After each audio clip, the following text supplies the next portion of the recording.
You know that person who goes completely silent during a big match? The one who doesn't care who won, who scored, or what the final score was. While everyone else is screaming at a screen, they're calm, almost detached. That person isn't boring. They're operating on a different psychological frequency. It's about what actually holds your attention and what doesn't. Most people assume interest is universal. If millions love something, you're supposed to love it too. But psychology doesn't work like that. Sometimes the disconnect isn't attitude, it's values. When something doesn't activate your mind, your brain doesn't rebel. It just doesn't respond. And people who don't watch sports tend to follow a few clear mental patterns. First, there's the self-directed thinker. This person doesn't hate the game. They just don't feel anything watching it. They don't feel wins that aren't theirs. They don't feel adrenaline from outcomes they didn't earn. Their satisfaction comes from movement in their own life, progress they can see, control, and build. So when a crowd erupts over a goal, their mind doesn't follow the noise. It turns inward and asks something quieter, but deeper. Why am I emotionally investing in something I have no influence over?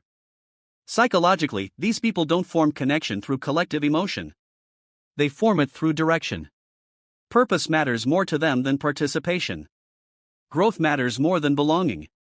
From the outside, that can look detached. But it isn't distance, it's self-guidance. Then there are people who weren't always like this. They remember caring. They remember knowing the players, the rivalries, the tension before big games. Sports once felt meaningful until awareness replaced attachment.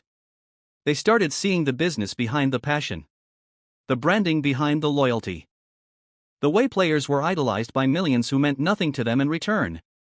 Slowly, the excitement lost its depth. Psychologists describe this shift as a kind of existential distancing when entertainment stops feeling meaningful because it doesn't contribute to real growth.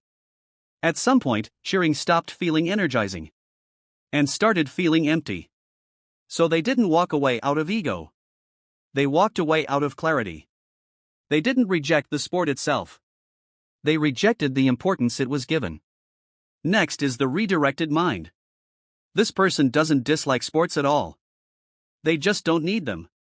Their enthusiasm flows into other places: design, technology, films, music, games, ideas, systems. Things they can explore, analyze, interact with. Their brain craves novelty and relevance. They want experiences that evolve, challenge them, and pull them into a story. Compared to that, sports can feel repetitive. Same field, same rules, same cycle. It's not a lack of passion. It's passion focused somewhere else. And then there's the most honest group of all.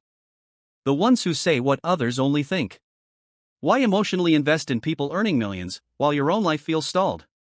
Why watch someone else live their dream when you're still trying to build yours? For them, sports aren't an escape. They're a reminder. A reminder of distance, of imbalance, of goals not yet reached. And for some, it's even simpler than that. It's just a game. It doesn't fix their problems. It doesn't improve their situation. It doesn't change anything that matters. That isn't bitterness. That's realism. These people protect their emotional energy carefully. They don't invest it where there's no return. So maybe you think you don't watch sports because you're just not into it. Or maybe your mind naturally prioritizes building over watching. So which one sounds like you? Let me know in the comments. Subscribe if you want psychology that actually explains you, not just entertains you. Like the video, it helps the message reach the people who need it. See you in the next video.